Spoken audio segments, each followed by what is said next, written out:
Hola, ¿qué tal? Bienvenidos a This is Comic. El día de hoy hablaremos del segundo volumen de Tegún, el cual recibe el nombre de My Murderous Childhood: Another Grievous Yarns. Esta historia es traída a México por Editorial Panini, en su línea 100% HD. Para que se publicara este segundo volumen pasaron 8 meses, y esperemos que ocurra un milagro y pueda ser publicado por completo. Tegún es una serie bastante larga, a la fecha hay 15 tomos recopilatorios. Tegún es una serie publicada desde 1999, abarca varios géneros, los más destacables son el horror, la comedia, el crimen y un poco de ciencia ficción. El escritor y artista es Eric Powell, un autor interesante que generalmente ha trabajado en el cómic independiente. Su obra más destacable precisamente es esta, pero también lo podemos encontrar en historias como Godzilla, Kingdom of Monsters, Arkham Asylum, Live in Hell y Big Man Plans. El manejo de Powell con este tomo es muy interesante. Básicamente nos entrega otro recopilatorio introductorio, ya que presenta de buena manera a los personajes, les da algunas bases que no tenían en el tomo pasado y revela algunos misterios sobre su vida. Todo esto significa que pueden empezar a leer Tegún perfectamente desde este tomo. Pero ¿qué pasó aquí? Porque esta serie podría decirse que tiene dos inicios. No es por trampa ni hueva del autor, sino por la forma en que fue publicado. Tegún apareció originalmente en la editorial Avatar Press, unos cuantos números que fueron recopilados en el volumen 0. De ahí, Powell lo autopublicó durante un tiempo, los cómics de esa etapa fueron lo que vimos en el volumen 1, y finalmente la serie llegó a Dark Horse, la cual se convirtió en su casa definitiva,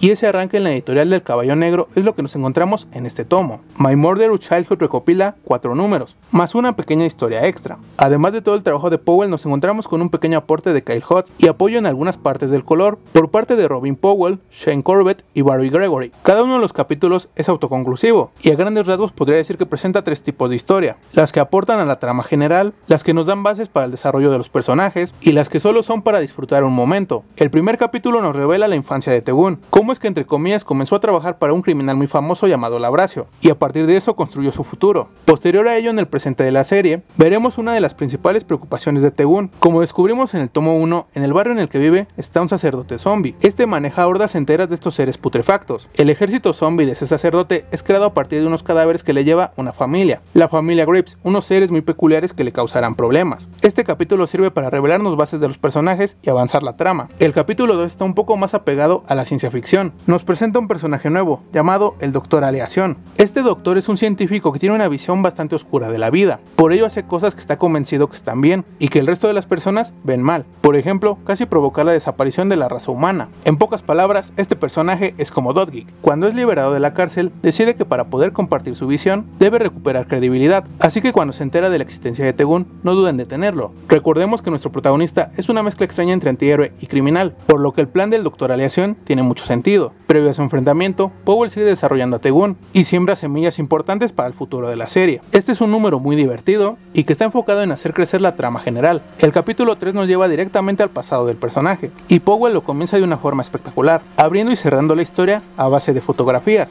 Con un recurso ligeramente metaficcional, Powell hace que un pequeño niño descubra una historia de Tegún. Aquí, como dato curioso, me parece que este niño es el hijo de Powell. La historia nos hace ver cómo Gunn conoció a Frankie, su amigo y compañero, al mismo tiempo que nos enseña cómo fue escalando a la cima del crimen y cómo es que comenzaron a aparecer los zombies en esa ciudad. Este número refuerza de gran manera a los personajes y nos da información de mucha utilidad. El último capítulo es un tributo directo a las historias de DC Comics, incluso inicia tal cual con un narrador. La primera historia nos presenta a un monstruo marino, pero le da un giro muy distinto, ya que este repugnante ser se quiere comer a Gunn, pero de forma sexual. De ahí a la mitad del capítulo tenemos una segunda historia, en donde aparece una bestia come pies, un extraño gorila que tiene hongos en la espalda, y que para saciar su hambre interrumpe un importante concurso de comer pies. Finalmente, la última historia nos presenta a los hermanos Fango, los cuales básicamente son cobradores, y están buscando a un pintoresco personaje llamado Spider. Este, para salirse del problema, los manda con Gunn, pero dicha acción le traerá graves consecuencias. Como pueden ver, este es el número de puro entretenimiento, historias completamente cerradas que no aportan demasiado, más que quizá dejar personajes que se pueden usar después. En general es un volumen 2 bastante bueno. Esa variedad de historias es algo muy interesante y divertido. Powell tiene un humor que es una mezcla perfecta entre negro, ácido y estúpido, y ello en varios momentos te puede provocar muchas carcajadas. El desarrollo de personajes está bien llevado. Poco a poco vamos conociendo a los dos más importantes. La historia de cada uno que nos va revelando Powell tiene toques que van desde clásicos hasta inesperados. El horror está dosificado dependiendo en qué historia te encuentres. En algunas se intensifica y toma unos aires muy de los 50, y en otras se relaja un poco para centrarse en el crimen o en la ciencia ficción.